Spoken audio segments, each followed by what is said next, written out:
Hey, YouTube. It is your girl Duchess back for another live. And I caught some good kind of interviews and commentaries this week. So I kind of wanted to get into it, just, working on the channel and bringing content and opening discussions like I intended to do. So, first things first, um, I appreciate everyone as they come through. This is an open channel for sure. We can't have these difficult conversations if we're not willing to handle different opinions. We all have our opinions. Opinions. What is opinions?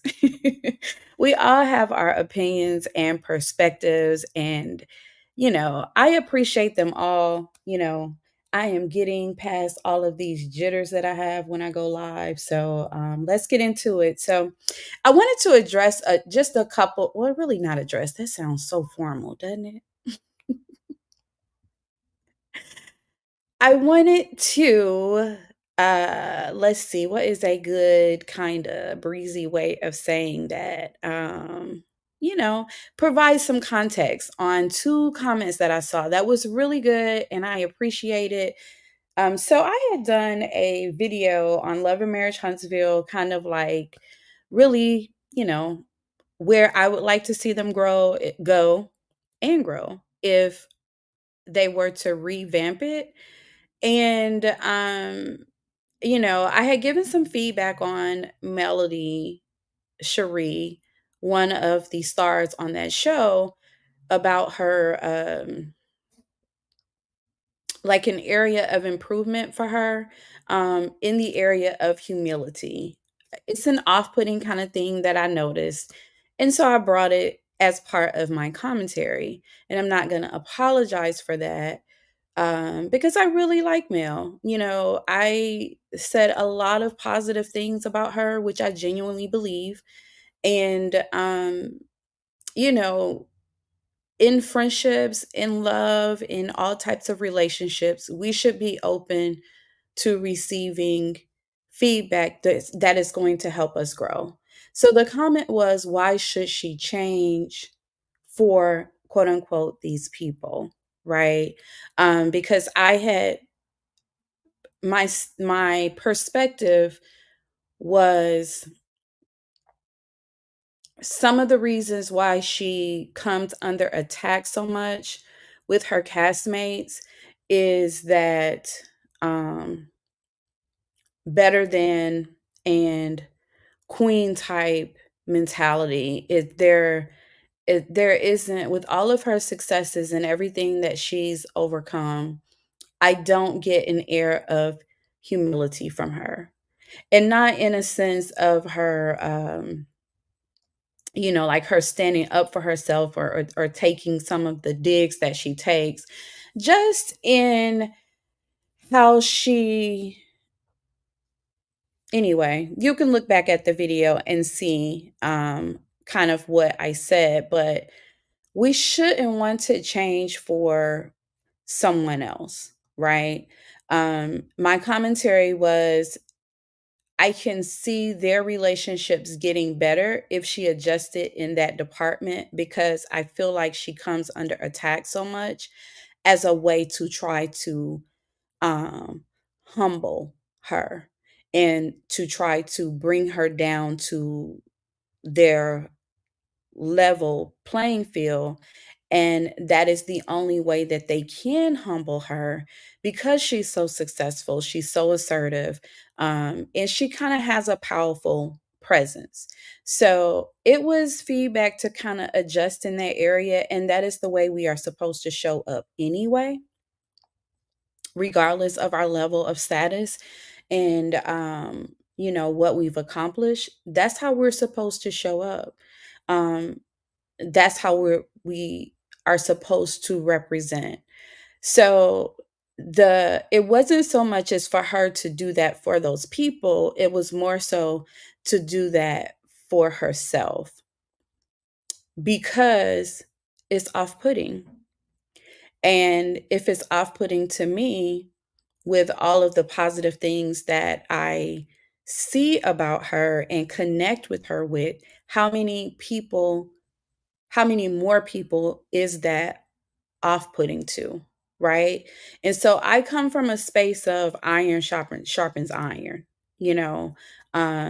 We should all be challenging each other to be better, our best versions every day. That should be a thought.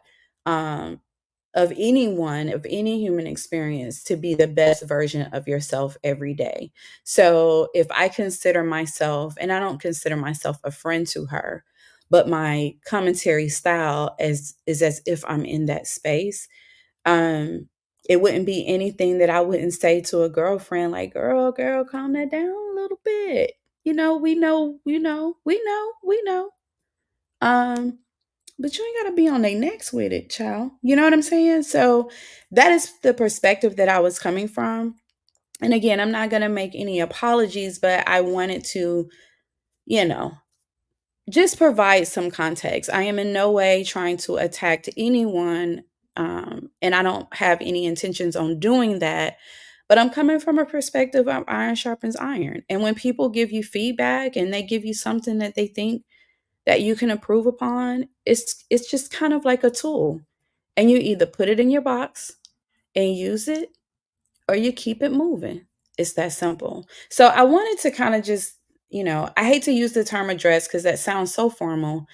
And I am coming from a leadership administrative kind of background. And so I can have some, terminology and some communication style that can seem so formal. And I don't want to do that in that space. So, for lack of a better term, that's what I was addressing. Just that comment. And I, again, keep them coming.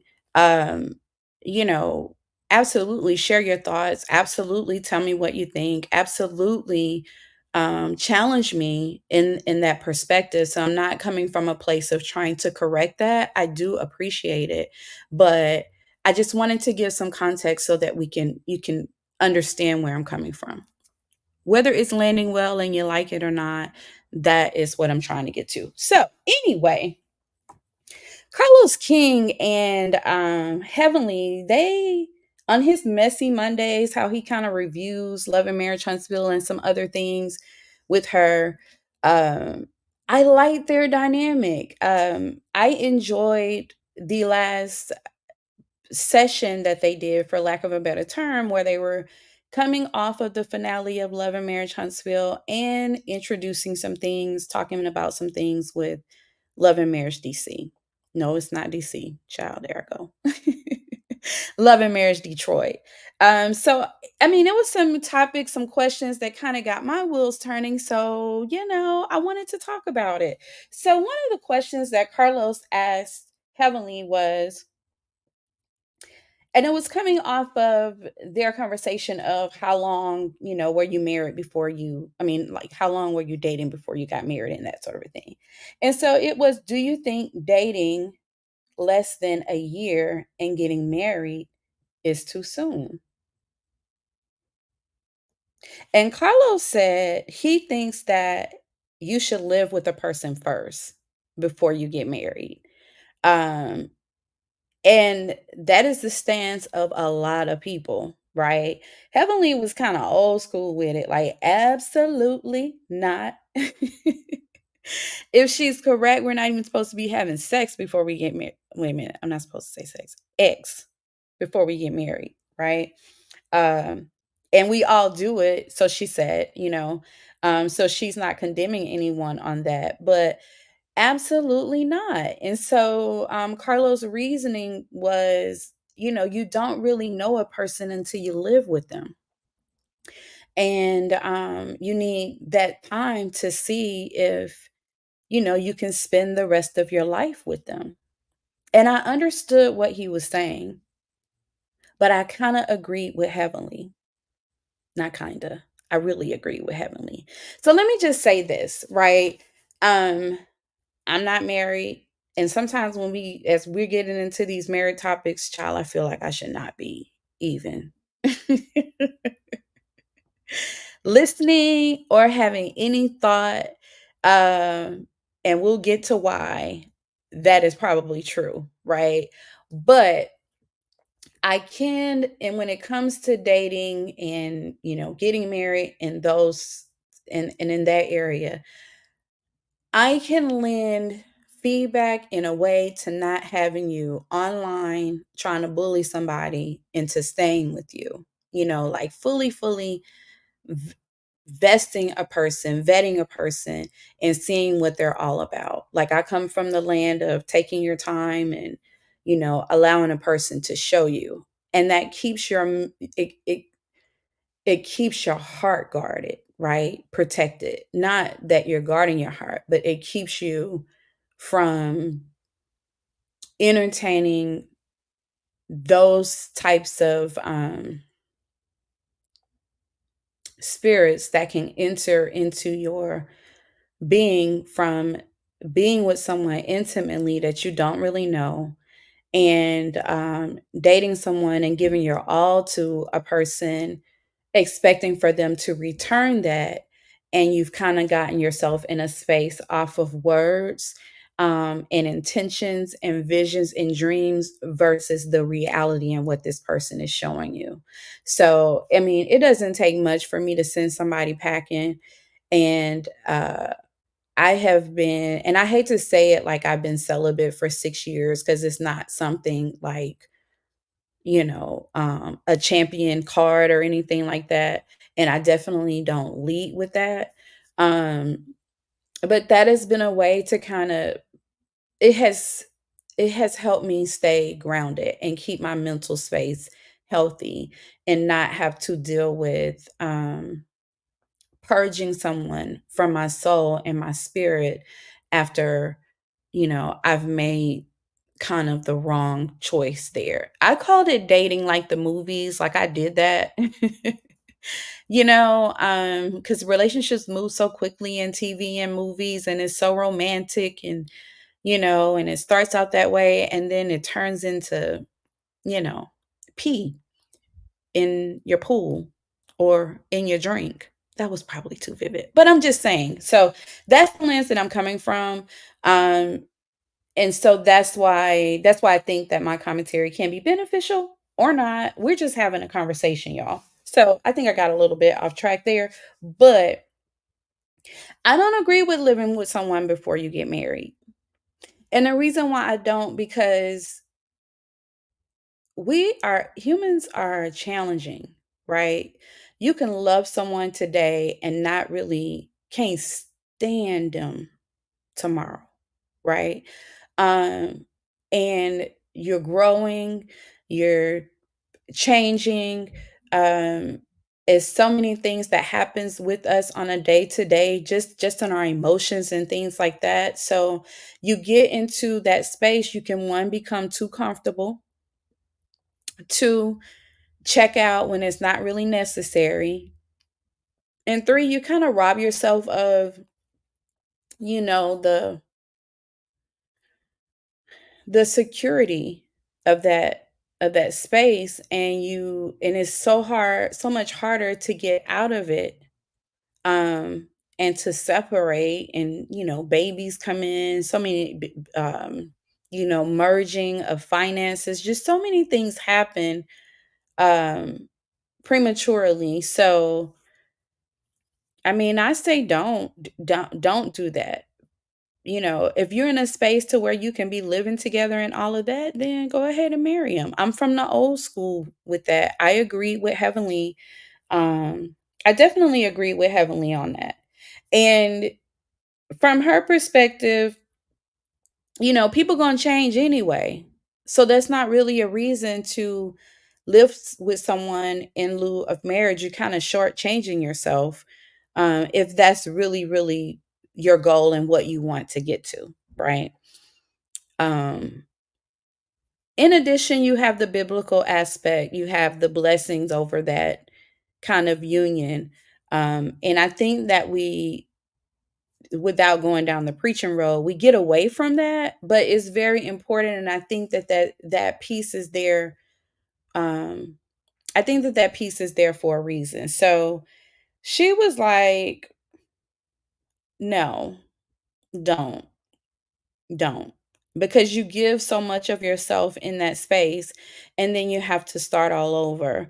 Um, in addition to what you have to decompress from, because if you're living with someone with the intention to get married and that's not really where they are and they're just kind of filling out the space, then you may never reach that point and you end up wasting a lot of time and years trying to get that person to do what you want. So I'm definitely against it. I think if you love me like you say you do, and I love you like I say I do, we in this thing. We can go ahead and make it all the way official, or you live over there and I live over here, and we date and we do what we do. And if it's not leading to that point, then I'm gonna have to cut you, I'm gonna have to cut you on loose. So I thought that was interesting. So the question was, dating less than a year and getting married is too soon. I don't think it's too soon. I think it depends on the person, you know. I think it depends on the people. So if you're doing it for an agenda, i.e., with Brandon, who did it so that he could, hit, then that's not the best move.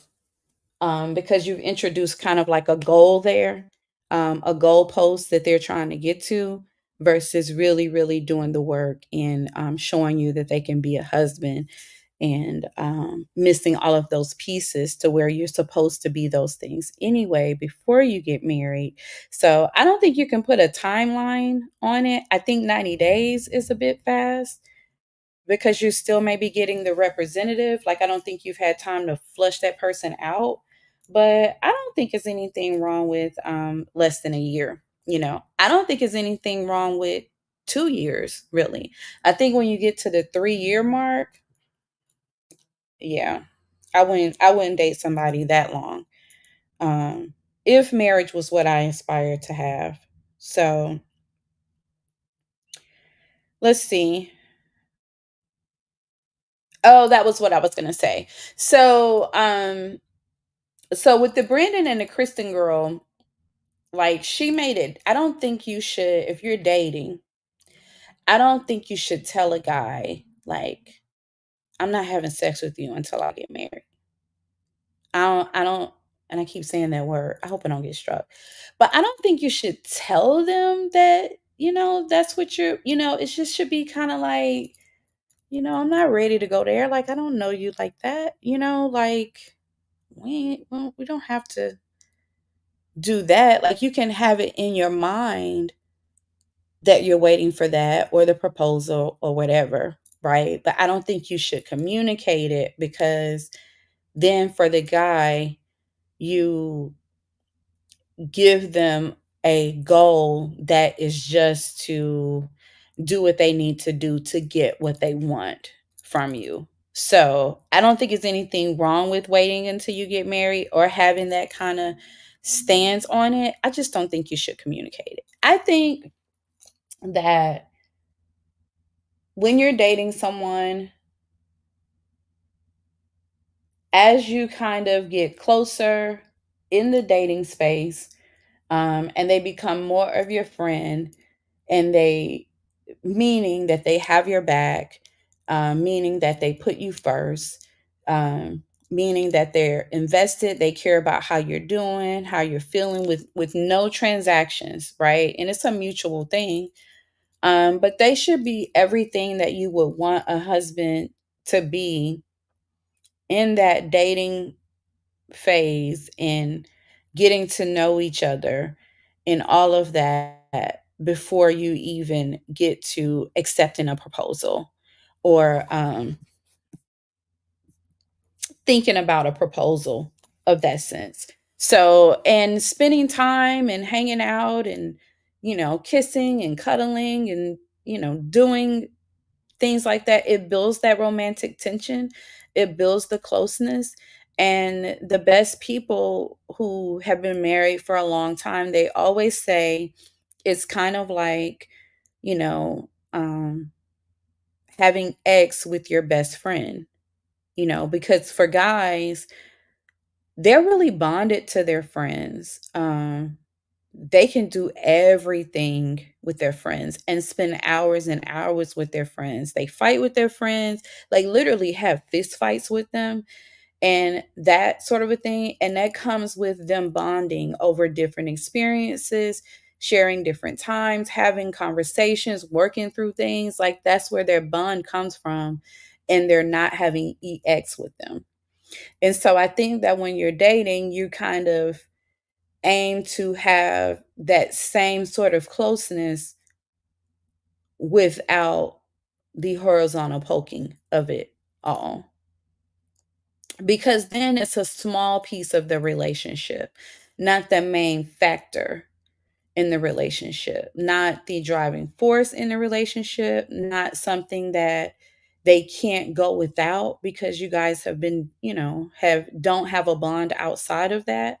So when you get into those spaces where EX is off the table or you're not really feeling them in the moment and you don't want to do it and all that kind of stuff, you have the other pieces that have built up your relationship um, to kind of sustain you and keep you going through those I don't like you moments. So, and again, that gets back into the, living with them before you get married because, you know, you kind of rob yourself of being able to work through things when we are in our emotional space and they're in there. What the hell is wrong with this girl space?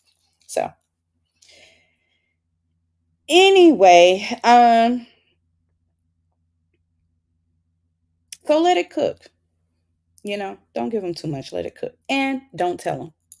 All right. So Carlos asked her, do you think Moses had his big toe in with Destiny, then played over there with Sonny? And she said, absolutely. You know, either one of them could have had him. And I agree with that. He just chose Sonny, but he obviously still has feelings for Destiny. And so she suggested that he bring Destiny back with a man or a boo and see what happens with Moses. I like that spice. I liked that spice, y'all. I forgot something that I wanted to do. So let me do that now. Y'all know I'm still working on my lives and all that kind of craziness. So let me put this up here because that's what I wanted to do to kind of keep us on track. Well, keep myself on track.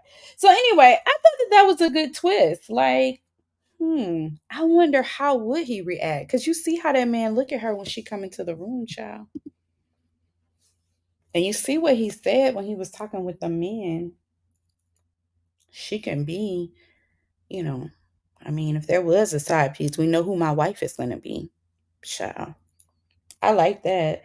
Destiny, you going to let us see you with a man on there, girl? Because you like to keep your stuff private because it don't be, I mean, you're going to have to stop dating in the closet, girl. I mean, even if it's fake, kind of, sort of, I'm here for that. The other thing she said was she used this common cliche. She was like, for Sunny, like the same commentary that I've had, like she was that girl's friend and she moved kind of, whatever. But that's her husband now and it's off the table. So, you gotta kind of move on because they're married now. But she said, but you need to remember you lose them how you got them. And I'm like, we hear that so often. Like we hear it with um, that girl that um I don't even want to call her what everybody call her. Martell Holtz, maybe not so maybe relationship. We don't know what's going on with them. But the chick that broke up their marriage kind of. We've said that about her, like, taking somebody else's husband or, playing that role and, and basically being a side piece and then you get the guy and you think that you want a prize and you get them how you lose them how you get them, right? And so in this case it wasn't like Sonny was a side chick, like he and Destiny weren't married and who knows what they had going on, but it wasn't that, right? But I like to see kind of break that down a little bit because the way I see that is you accept them when they don't have a commitment mindset. You accept them in a broken kind of space, in an incomplete space. So, how you get them is how you lose them, right? So, if he manipulated someone else and you accepted that, he's going to manipulate you, most likely. Um, in her case, in Sonny's case, he wasn't fully committed. He kind of had his situation structured where he was able to get his needs met until the shortest amount of downtime possible for him to commit with her. And we're talking 90 days, right? So he went into that not whole and not committed and not clean of some of his bad habits or um, manipulative ways, being honest about everything. Um, so I don't know what his career space looks like what he had set up for himself as a man. Um, you know, what life he could have brought her into. Like, I don't really know that piece, but the whole commitment of it and being honest and upfront and dedicated, she got him like that. So she most likely will lose him in the same way because he's not dedicated and he wasn't committed to her. I mean, he just wasn't. So she most likely will, and I don't want to speak on this lady's marriage like that, but in speaking to getting, you lose them how you got them. She accepted him in a broken space. She accepted him in a dishonest space and brought that into her marriage. You got all the other stuff that you deal with inside of that as the relationship progresses and the needs progress and the demands on that relationship progress, and you still have those kind of broken, unhealed pieces. The minute that he doesn't get what he wants or quote unquote needs, will he have sustainability to kind of work it out and remain committed? Will she lose him? I don't know. But his manipulation and stuff that he went in with that, I think Heavenly was absolutely right. And yeah, she need to be paying attention to that. Anyway, the next question was, do you think Mel was wrong for wanting the ladies to condemn Martell to hell after she and him broke up? And I can't remember exactly what Carlos said, but he was in defense of Mel. I mean, you can watch the interview if you want, you know, but he was in defense of her. I do like what he said, but I didn't make a note of it. I don't know why. I guess it wasn't that important. But Heavenly said you have to choose, as friends, and whatever. She had that situation with Quad and Dr. G, and she chose Quad, and Quad wasn't having it anyway. She respected that relationship so much. She had no problem choosing, right? That was Heavenly's stance. She didn't believe that Destiny had ill intentions towards Mel. She just needed to choose. And for the ladies in the group, their husbands were still friends with Martell, and it's obviously these ladies, were not truly her friends. So she felt like Mel should. She had an unrealistic expectation of them, but she absolutely agreed with her, with everything that man put her through. and all the hurt that she had around that, how can she be around people that still support him? And I agree with her on that. So she didn't think Mel was wrong at all. And I really don't think that she's wrong for that expectation. I don't even think it's something that you have to ask. You know what I'm saying? That goes into questioning people that you associate with anyway. Somebody that could be that low down and that dirty and, whatever. Like, why would you want to, why would you even trust them as a friend, kind of piece of it? So, I thought it was cool that she had Melody's back on that. And as women, realistically, like, you don't want to hear about conversations with your ex, or have someone to put you aside because they need to do something for your ex, and knowing that you're my friend and you over there hanging out with him and the new lady and all of that, peace and peace and peace.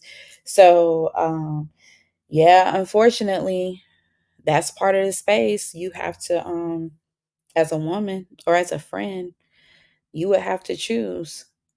And yeah, I would have chose my friend. But in Destiny's case, she was friends with Martell first, so it made it a little bit more difficult for her. Um, and there was a bond there, so I mean, what do you do? But the question was, do you think Mel was wrong? And she didn't think so. And really, I don't think that was an unrealistic expectation.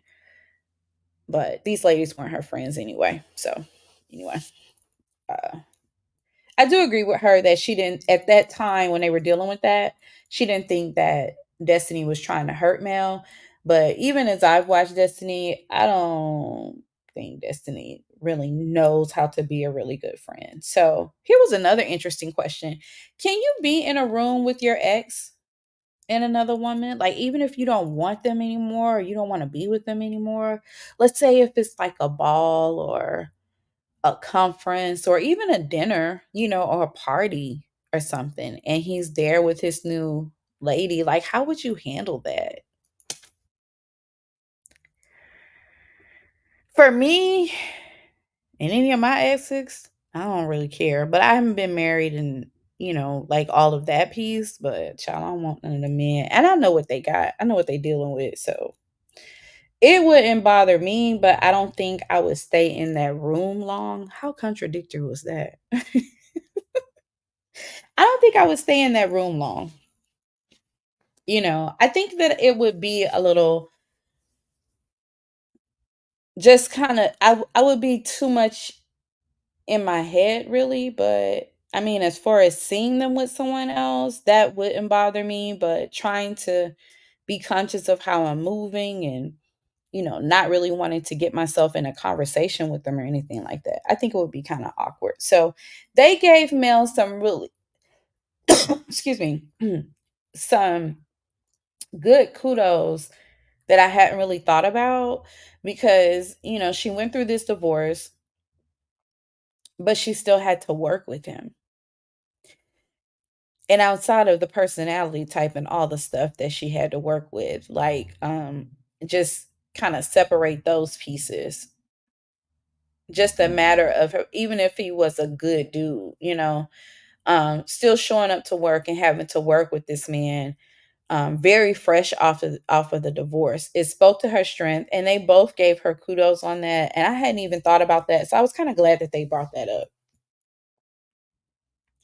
So they got over into Love and Marriage DC with Christine and Brandon. I feel like I'm missing a piece. Maybe I'm not. Anyway, they got over into Love and Marriage DC. Um, with Christine and Brandon. And he asked Heavenly what did she think about what she saw with Christine and Brandon. And I kind of gave my commentary on Love and Marriage. Look, I keep saying DC. It's really Detroit. I don't know why I have DC on the brain. But I said that I wouldn't watch it, but after watching this interview with Brandon, I probably will give it a couple more um seats. So she says she didn't know him. The one of the things that she talked about was when he came into that house, came back into that house, and he said that God told him to stay. God told him to kind of work it out.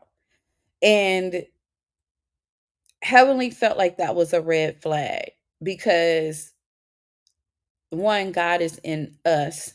So how do you feel about it? Like he didn't really have anything about how he felt, what his intentions are, what he plans to do.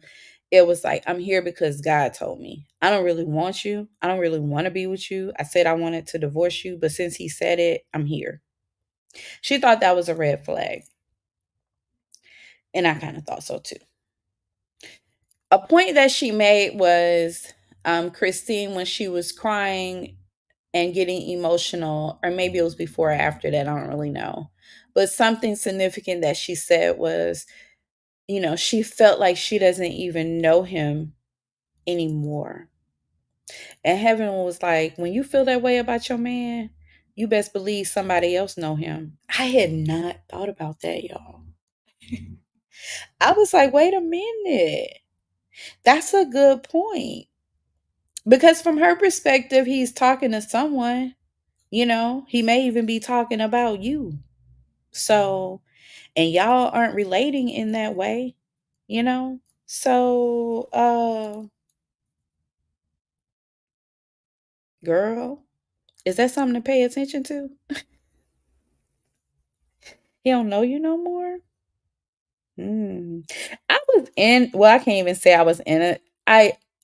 It wasn't like a situation like that at all. Because like I said, I come from the space of, I mean, I'm not going to do any struggle love kind of stuff with you, you know, and I'm not going to maintain any unhealthy spaces. It's supposed to be progressive. Um, and, I don't think love is that hard. It shouldn't be that hard, not if it's genuine. So I can kind of head on out at the slightest kind of thing. But I will say that I was dating someone, and we were, I wouldn't even say kind of a break because it really wasn't a break. It was supposed to be, I'm not seeing you anymore. And this was someone that I was intimate with. And so, it would get into those spaces where you forget about the things that caused you to call it quits and go on about your way. But then when you're intimate with someone, you kind of have that connection with them. And so you begin to think about a lot of the good times. And anytime you're intimate, you create that soul kind of bondage, that tie that you have to be really strong to break, you know and depending on the elements of that relationship, it can be hard to break when they circle back, you know and so this was kind of like that type of relationship for me. And so it went it just wasn't it for me. So and I can't remember exactly what it was. It was consistency. I know that was a big piece. I can remember that. And so I had kind of sent him on his way. And we circled back.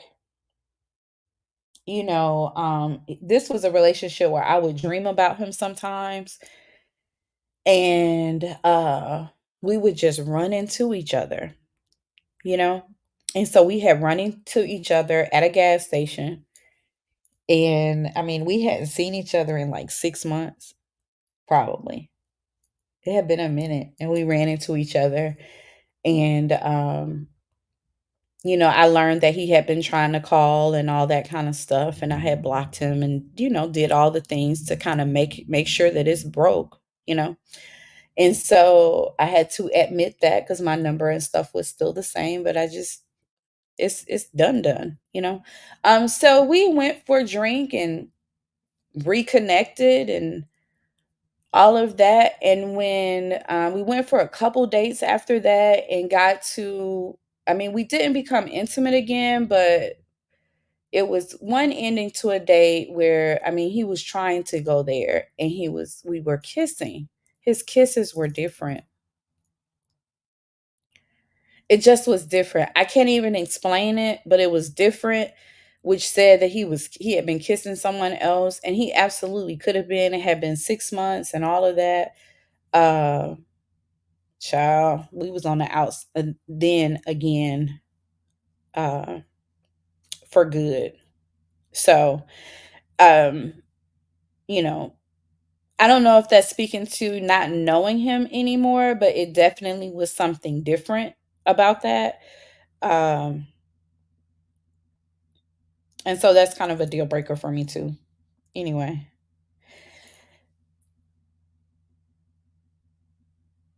I agree with her when she said, when she was talking about there was nothing about how he felt, what he wanted to do, how he felt about them being separated. It was just like, this is what God said, and so I'm here. And she was like, she needed to run.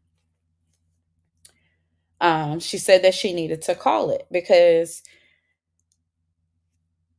especially with the part of her not even feeling like she knows him anymore, and her introducing that topic of somebody else does know him. Like, you need to run. She made a good point.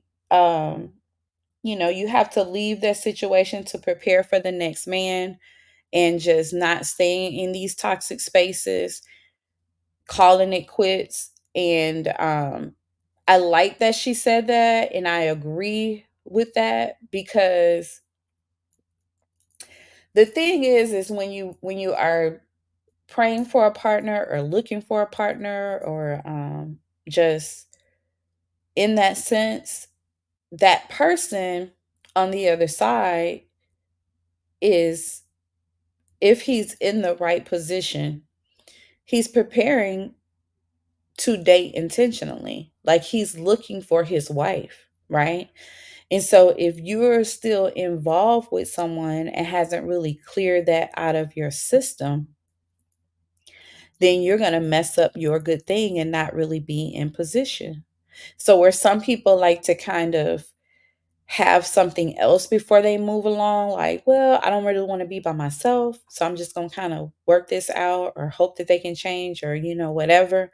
You can be kind of hindering yourself from being in the relationship that truly, truly will serve you well. So, I liked that advice about, preparing for the right man, or because you are going to have to, what do you call it?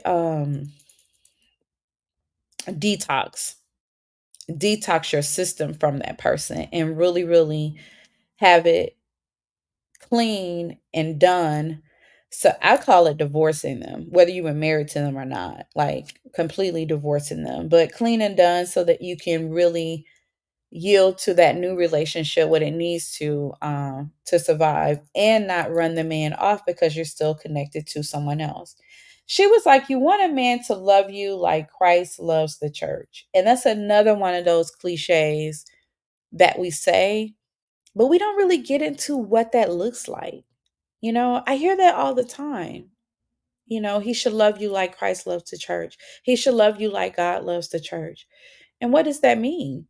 And Brandon touched on it in his interview. I was glad that he did that. But for me, I think about how selfless Jesus Christ was in his love for humanity. Because I consider his love for humanity, his love for us is kind of like the church, the body, right? So just I don't know of any story that he required that you give him something first before he gave of himself. Um,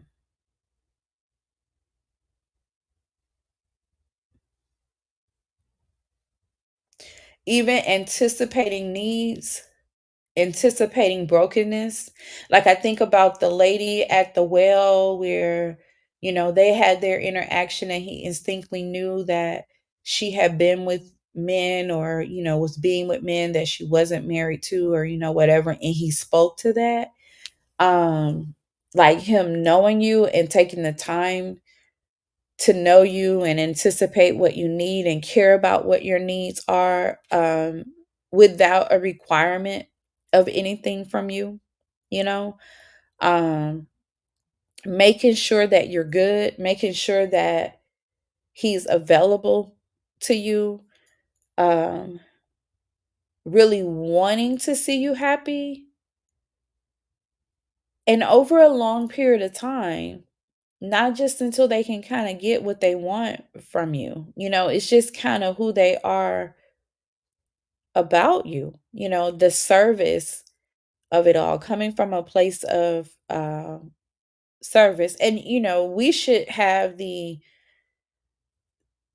same intentions or the same presence, right? But when she talk about how Christ loves the church, that's what it means to me. Like, I don't know if anybody else has given any thought into that, but the selflessness of it, and the moving with intentions that we all are taking care of, and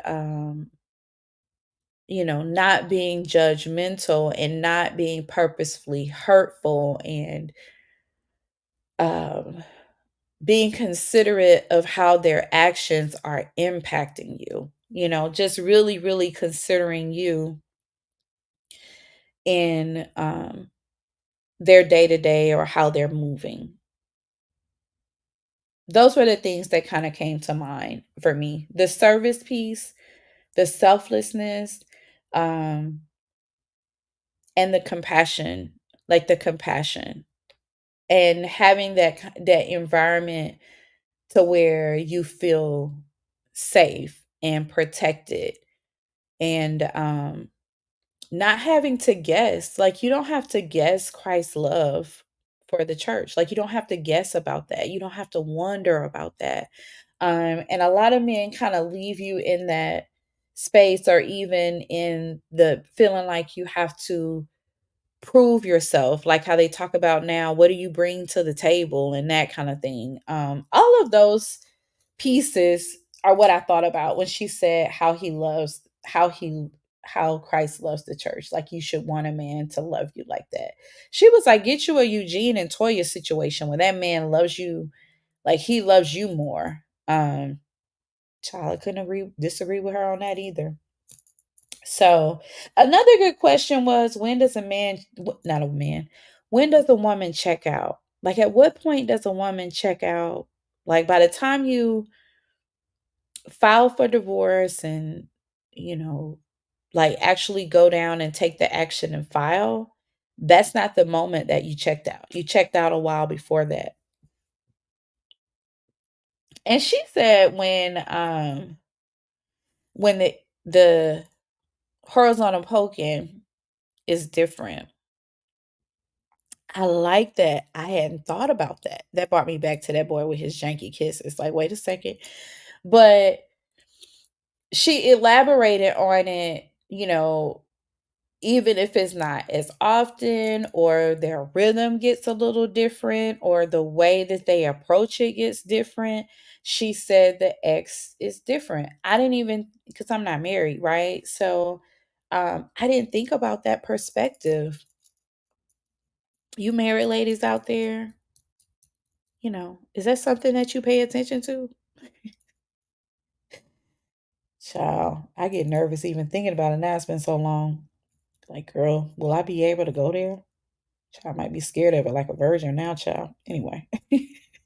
But I thought that was different. My thought was when the service changed, when how like your act, because I'm a acts of service kind of person outside of the sex. That definitely has to be right if we're in that space. But um when like they become, I don't want to say selfish, that's not the right term, but not concerned with your needs. And I guess it can be any kind of change, but it's definitely the acts of service.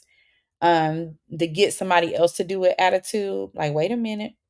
I wouldn't say that that would be a moment of checking out, but it's definitely a moment of me checking in, kind of checking in the sense of looking for some other kind of stuff. So I thought that that was interesting when she said that that changed. So that was their conversation, and I thought it was a good conversation. I thought it was some really good questions, and I love the piece of the Christ like the church, and I thought that that was a great space to kind of, talk a little bit more about that. Like, what does that look like? And I love the piece about, do you live together before you get married?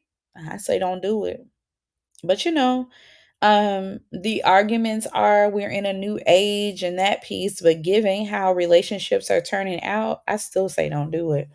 But I thought that that was a good topic, so I enjoyed them. That was going to be their last segment until Love and Marriage Huntsville comes back, I think. I don't think they're doing it for Detroit, but I kind of like them two together. So Brandon had an interview with Justin, and it's on Carlos' page, but it's Justin's interview. And I don't know Justin's name to kind of give like what his channel. I tried to find it and I couldn't find it. So it's on Carlos King's page. And I was glad that he did this interview because it gave me a different perspective and also made me kind of say, maybe I'll tune in just to kind of see what happens with them. I thought it was a good interview. I thought it was very honest, and he was vulnerable um in that interview. So apparently he's gotten a lot of flack about when he said that, he came back because God told him, or he was there because God told him. And he also got a lot of flack for when he said if they had gotten to know each other a little longer, they wouldn't have gotten married. And I was surprised because I thought that that was a very honest statement and I understood exactly where he was coming from. So I was surprised that he got so much flack about that. So he gave some context to that, right? And I thought it was a perfect example getting into going back to, is dating less than a year enough time before you get married? So he talked about how, when he met her, they were cool. He liked her a lot. She liked him. She was digging him. She liked his swag. She supported his music. They kind of got along really good and they liked each other. And they liked each other, just kept sticking in my mind. Um, like they really got married off of liking each other, right? And then as soon as they got married, she laid down the law. Like the wife thing came into play, where it's like you're supposed to be doing this as a husband and you're supposed to be acting like this as a husband. And he started to feel like he was a project to change him into something that he really wasn't. And that made sense on why he said, if they had dated a little longer, they wouldn't have gotten married because they would have found out that they really didn't like each other that much, and they were too different and he wasn't ready. He said that he didn't really know how to communicate with women like that. He didn't even intend on getting married. He felt like he would never find that person, that perfect kind of person. And so he was, doing what he does as a single man and working on his business and his brand and his music and stuff. And he was fine with that. And then he met her and she was so cool. Also, she had the whole sex card before marriage hanging over there. And that became a quest for him, which is why I said, don't tell them. It's fine to have that standard, but don't tell them fools that. Girl, they'll get you married and take you up down through there just so they can hit, which is what he did, right? Um, well, what he's doing, which remains to be kind of up, remains to be seen. Because by the end of this interview, I was like, I had hope for them. But so, um, what was I? The piece when he was saying where she was trying to change him into what she thought he should be as a husband, and m- you know, basically changing him and molding him, it made me think, did she marry him so she can get the ring and say she got the husband? Like, it was kind of backwards, which is why there's supposed to be all those things in the dating kind of boyfriend girlfriend kind of phase before you get married, because they say it gets worse before it gets better. But I would think that if you have all of those pieces in place before you get married, it will just get better and better. So I understood what he was saying about, you know, if they had dated a little longer, then they wouldn't have been married. But the interesting thing that he said was, he is a Christian and he does believe in God. And so he was watching this sermon, getting to the part of him, God told him. So he didn't go to church that day. This was during their separation thing, which is what we saw in the first episode. He didn't go to church that day. He was watching it online.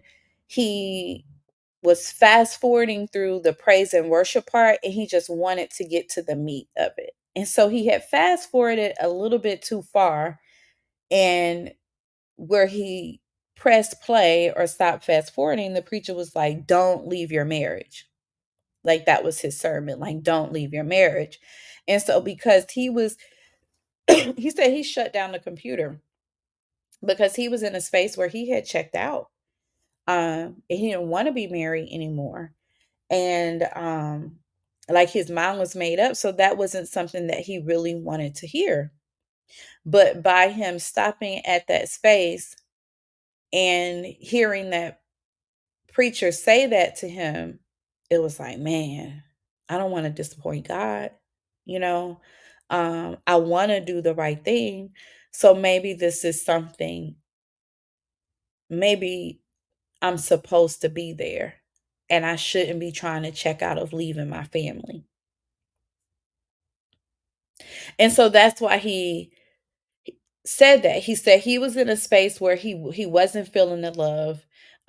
He had tried to kind of rekindle that feeling to where he was, like, in the beginning of their relationship or before they got married or right after, whatever. Like, it just wasn't there. They were completely two different people, incompatible, and he didn't know how to get back to that space. And so, but he was showing up because he wanted to do the right thing. And it helped me kind of understand their whole scene that I saw that was so cringy. Like, I thought that he was being honest. He doesn't feel connected to her anymore.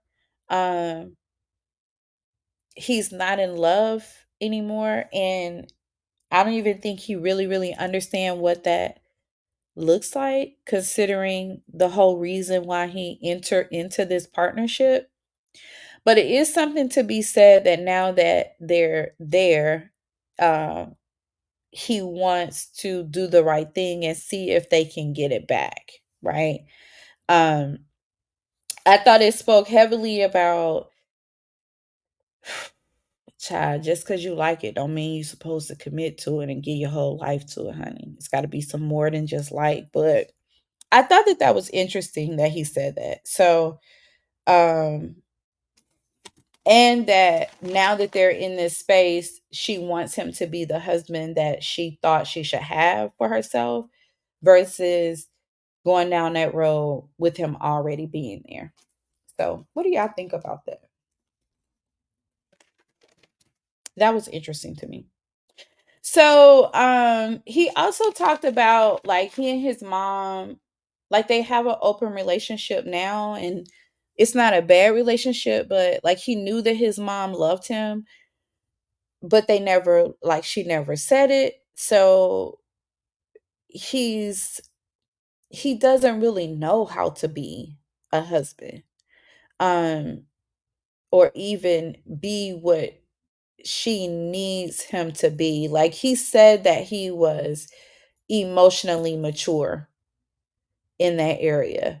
Um that he had a lot of growing to do in that area, and that he was selfish, um, that he was self-centered, and I mean, he really kind of read himself, really. And I thought that that was something to be said for that, because he wasn't being manipulative, for my opinion, right? He was being vulnerable and acknowledging where he's falling short and how he's contributed to their marriage. He also said something that was really interesting, cuz Justin asked him, "Do you think her saying that I'm not having horizontal poking with you until we are married, did that contribute to you marrying her?" He was like, "Absolutely it did."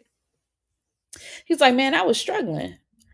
I mean, we're 60 days in and I'm like, we got to do something."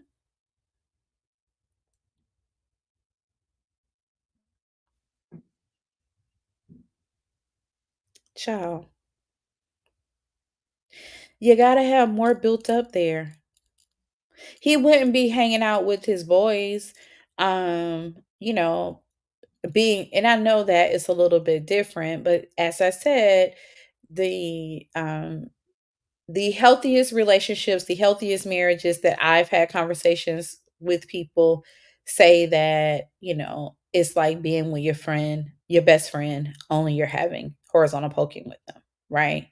And so if you don't have anything else built up outside of that, and how you spend time together and how you relate to each other and how you argue and how you debate and all of those pieces, and that's the thing that connects you, then that's where you're kind of doomed. And that's why I feel like it's important to kind of just wait and let it all flush out and build the mentally emotional bond before you go down that road, because then they are more likely um, to consider your feelings and what their actions will do to you if they are that bonded to you. So I thought that that was interesting that he said that and that he admitted it. And also getting back to him, child, I may be just boring out of death, but getting back to him, the him saying that God spoke to him.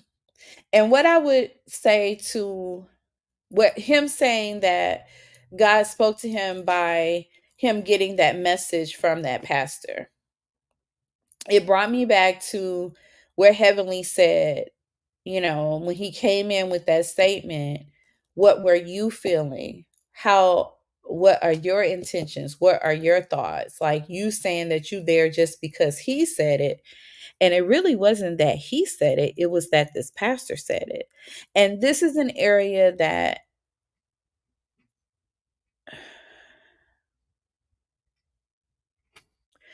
like, God will direct your heart.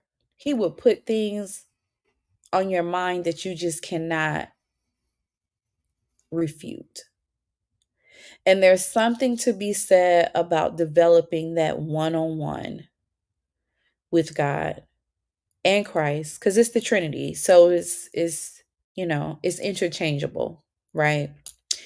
Um, and I won't get into the religious space in that sense because I'm Catholic, and we follow Jesus Christ's teachings, and and that just may get a little too complicated for this conversation, but it's something to be said about developing that one-on-one. And you can only develop that one-on-one through your own personal conversation with him, because I believe that he is a living and breathing being, although not physical in touch. But as you invest that time, even when it's uncomfortable, the connection gets stronger. And reading the Bible, reading the words of God, because for me, in my experience, when I'm reading certain books, like I'm done Acts and Matthew, I'm on Matthew right now. So I'm not reading it in a conventional way. But when you're reading the Bible and you get to certain parts, especially the parts where Jesus speaks, it is very interesting what happens to you in your own space and what you get from that. And so, if I was to have a conversation with him, I would say to him, read your Bible more, even if it's just 5 minutes, 10 minutes, because God really does speak to us directly. And I think that that's part of the problem where people put their faith in man and rely on the message to come from someone else's study. And there's just as much fruit that you can get from your own personal relationship. Um, and I don't think he's wrong for working on his marriage, but the tools that he needs to be able to do that is not going to come from someone's sermon. It is going to come from your relationship with God, because God will start to change the conditions of your heart. He will change. You will begin to change. It's almost like he softens your heart. Um and has you approach situations that you would normally approach, um maybe with offense, being offended, or coming from a hurtful space. You just for let me just say this from my experience. I have a lot more compassion and a lot more patience. And it's not so much as me in the moment, it's the situation in the moment. And I think by giving that time to cultivate that one-on-one relationship with God, he will get the tools that he needs to be who he wants to show up in his marriage, because he will change you. And even if it doesn't benefit that space, it will benefit you for as a person. So that would kind of be my feedback for him if we were to have a conversation. Um, but he did say that that's what governed him, or that's what kind of made him rush that. And that speaks to how much this man was in his flesh, um, and the desires of his own flesh versus his spiritual appetite. And this woman who was going to be his wife, who he had planned to make her his wife, he made her his wife to fulfill his carnal appetite. And she didn't have leverage for his spiritual, which gets into the heart and the soul and all of those pieces. And so they're in this space with children and trying to work this out, and still trying to navigate all the hurt and all of those pieces. And that's so important. And that's another reason why I say, give it a minute before you get into that horizontal poking stuff, because you want to be able to feed the spirit versus the flesh. And that is the piece that was starving for him. And he entered into this marriage with this lady and he got that need. And now there's so many more needs that are not being met. So I love that he did this interview. Um and I got a very good glimpse of him as a person, and it kind of brought me in to give them a shot.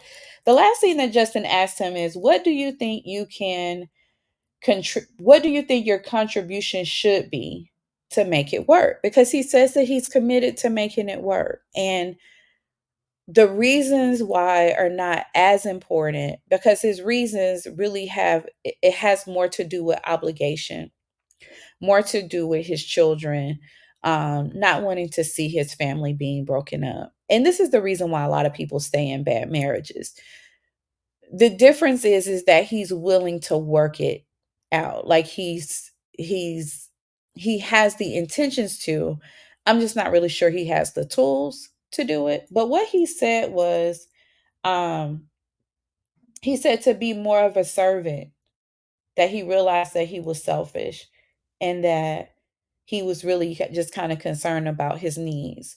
And so to be more patient and to be kind, um, he wanted to be more generous with his emotions. I thought that that was good. Now, is he giving lip service, child? I don't know. But when you talk about how Christ loved the church, this is kind of what that looks like, what he's saying, what he aspires to be, and what he feels like that's what he needs to be, the changes he needs to make to be to contribute to making this thing work, right? So I thought that he was on a good um that he has a good game plan, right? Like he has a good end space. This is a human experience. So he's admitted that he's ill equipped, that he doesn't communicate well, that he's a bit selfish in that piece. We saw how Kristen, I think that was her name, is hurt by his actions and she doesn't fully trust him. So there's a lot to navigate, but I mean, that is a mouthful to just be a servant because that's what it's about. It's the acts of service, and to be patient and to be kind. The question is will she create a safe space for him? Is this woman prepared to nurture this man into adulthood in his emotional intelligence? Can she be patient knowing that she married maybe a 16-year-old? And I don't mean that to be shady. I'm just saying, in terms of emotional intelligence, can she do that? Because she has her needs too. Will she be able to forgive him for his infractions and, you know, um, when she get triggered and not throw it back in his face, because then that's going to create another dynamic between them. And I just thought that this was, child, he had my attention because now I kind of want to see, can they make this work? Is this lip service or is he going to actually do what he said he's going to do? And can he? The man need to get into that word. Um, and what Kristen may feel like, it's all on him because he is the one that kind of got them to this space. Although I think that it takes two. I'm just saying from her. So she doesn't feel like there's any changes for her to make. And her patience and that kind of thing, and really like what she will have to do and give of herself in order to make this work. Girl, child, I don't know about this marriage thing.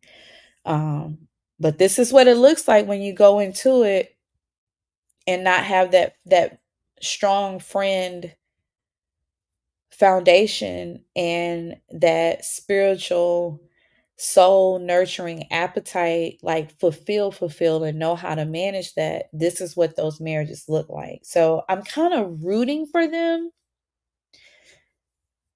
if they can kind of make it all work. Like that completely changed for me.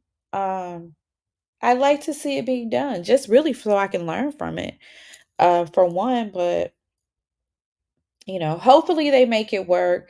I may tune into them for a couple more episodes just to kind of see what's going on with them, because people do say one thing and then do another thing. But I appreciated the interview, and him being so transparent. So anyway, that was Love and Marriage DC. I mean, not DC. I keep saying that. Detroit. And Brandon, that's his name, and his interview. So I like to see what you guys think about that. Anyway, Tamar Braxton. So Millie Chan.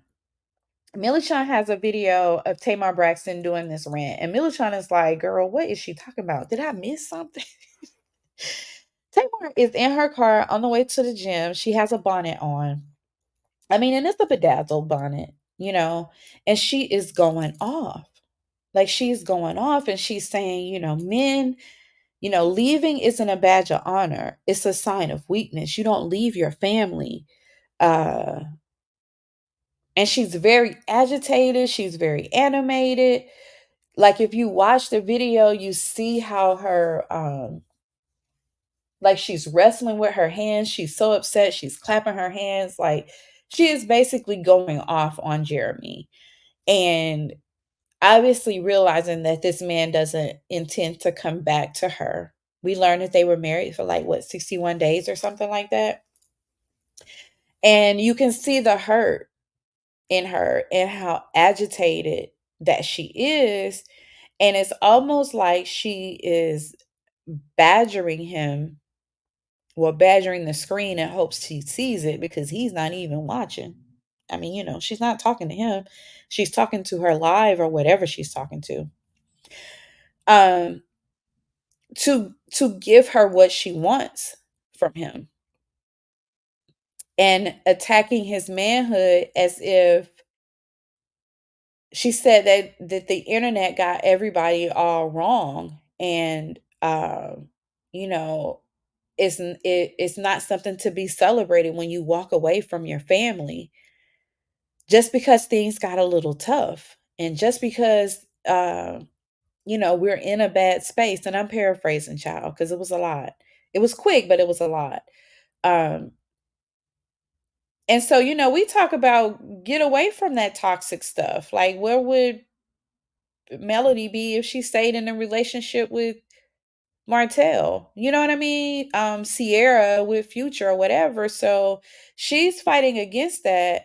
And it's almost like she's attacking him and attacking his manhood. And I'm not trying to take up for this man because we know he was an opportunist or whatever. Like, I don't have any hollow for him at all. But it's just the tactic that she's using to get his attention. And it's obvious if what we've seen play out in the last few weeks was not enough, she's still realizing that it's over. And she's really hurt. So much is so she about to lose her mind the way I was seeing it. And I feel like, to me, it looked like, because y'all, I get into the spiritual aspect of stuff, and I'm definitely in belief that it's some spiritual warfare kind of going on. It's all kinds of stuff going on. So I definitely um, see things from that lens.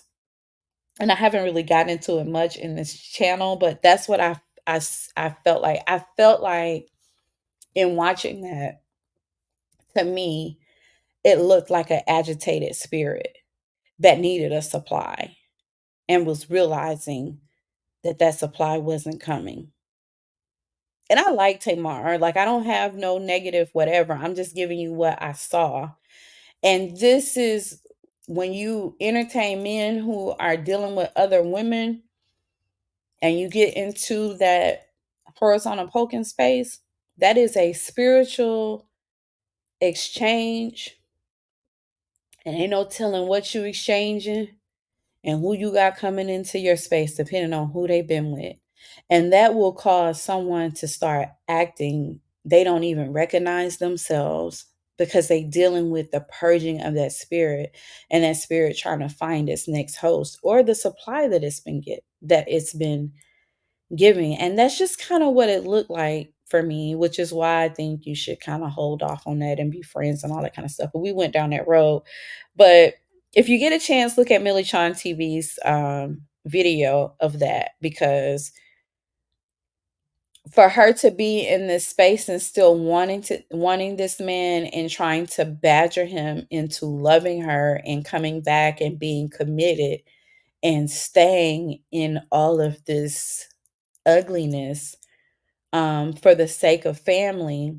It wasn't a family to begin with, and they shouldn't have gotten married. And she probably shouldn't have been intimate with him either. And I'm not judging her at all. People love who they love and they're going to do what they do. So that's not where I'm coming from, no matter how it may sound. I'm trying to speak to the importance of preserving yourself, and which will help you preserve your mentality.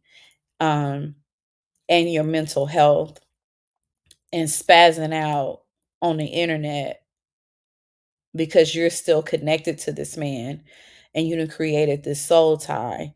And now that stuff has got to be broken down and purged. In addition to the pain of the rejection, realizing that all the tactics that have worked before, you're out of kind of, you know, you're out of, not saying that she was trying to trick him, but just however they would kind of get to rekindle, which I'm sure had a lot to do with, exchanging that spiritual experience, is purging. And she was clearly agitated. She even began threatening, like, you don't play with God's children like that, and you're gonna reap what you sow. And you know, um, it just gave me a spirit that needed a supply. And you can't badger someone into loving you. You can't threaten someone into loving you. You definitely can't attack their manhood or anything like that, and womanhood, vice versa. You know, that's just not the way that loves work. It just doesn't work that way. And when we get back into how Christ loved the church, that's not how he operated. He gave himself freely and selfishly.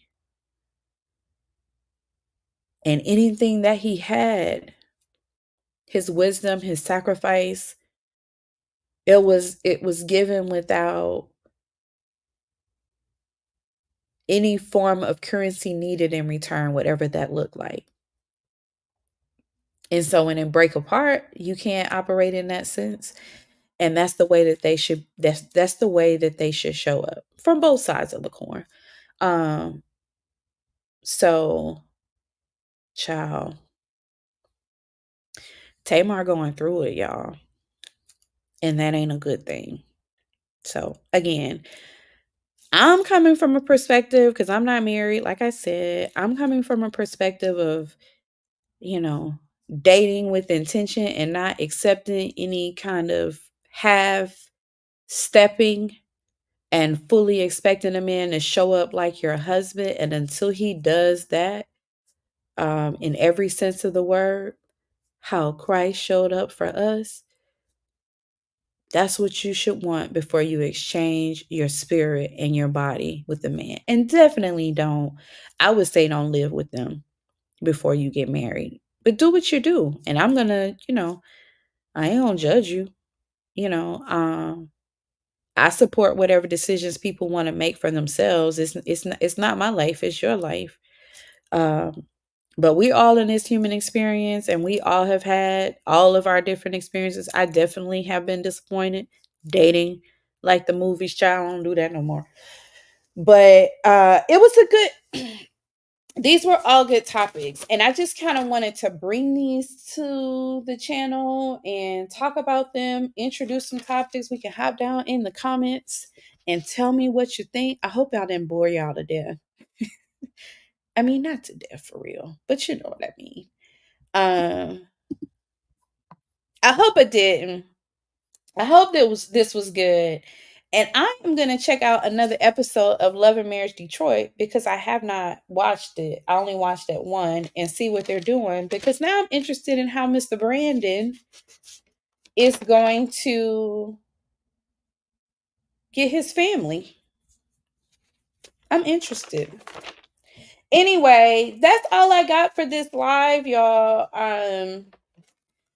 I will keep shifting and shaping and seeing what we do. What you guys think about this Diddy situation, child? I'm gonna get a conversation going about that. I'm still processing myself. Um, and again, the YSL trial. It's so much to glean from that and what's happening. We got the election going on, and none of this fits this TV stuff. So I'm trying to find creative ways to introduce topics that will benefit us, that we can kind of get into. Like I said, using, what we see on the television to kind of help us grow as a community. So that's what I'm doing. I hope you enjoyed this live. Are there any comments? Would anyone like to come up and give me their thoughts? I like that too. I can drop a link in the channel if you'd like to come up. Um, and tell me what you think. Girl, y'all can tell me that I'm boring, y'all. I don't care. I mean, I do care, but I mean, Anyway, it's your girl Duchess. Check out Carlos and Melody. No, Lord, why did I say that? I'm sorry. I am so sorry. Carlos and Dr. Heavenly. I enjoyed them. I'm not into all of the, other stuff. I'm just in it for the entertainment and what they brought. And Heavenly was spot on some of her thoughts, and I agreed with her. And I don't really watch them like that. So that was a good segment. Millie Chan TV, her title is Tamar out here giving bad advice. She absolutely is, with her agitated spirit and mingled over there with Colonel Sanders' child. And girl, she gonna have to purge that thing. I hope that baby takes some time for herself. And y'all, we continue to learn from these people. Love and Marriage Detroit. Girl, I'm interested to see if Brandon and Kristen can kind of make this thing work. And I mean, y'all know I've been watching Love and Marriage Huntsville, although everybody's sick of it. I still think it's a lot to get from that. So I would be interested to see what you guys think about these questions that I brought to, that I picked up from there. Let's jump in the comments and talk about it, and let me know what you think. And now that I've run out of spaces, I have more people in the live, and I don't have nothing else to talk about. So I mean, I do, but I'm not gonna have y'all here all night. Because I don't even know how this is landing. I'm still growing and learning and doing all of that piece. So check it out. Go back and listen to it. The promotion is still going on. I have to update the points. I am going to give a bonus for these two people that are in here. 45 points added just for being on this live.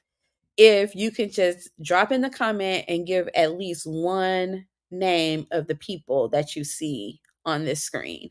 It's $100 that I'm going to give away, and a special bonus gift that you really don't want to miss. I am excited just to kind of share in that space. I appreciate you guys so much. Just the support and the vote of confidence that you guys give to me in the comments. It means so much to me because I want to do a good job, and I want this to be a space that we all grow.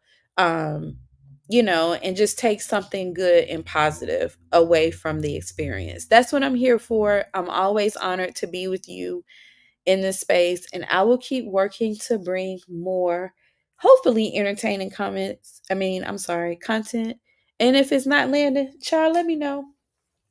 Let me know. Sister to be back in October. I am going to cover Tia Mari's show that's coming in October. So we will have more reviews and that kind of thing. But in the meantime, I just give you what I give you when it comes up. I appreciate you guys so much. You have no idea. It's your girl Duchess, and out. Thank you for joining. Good night.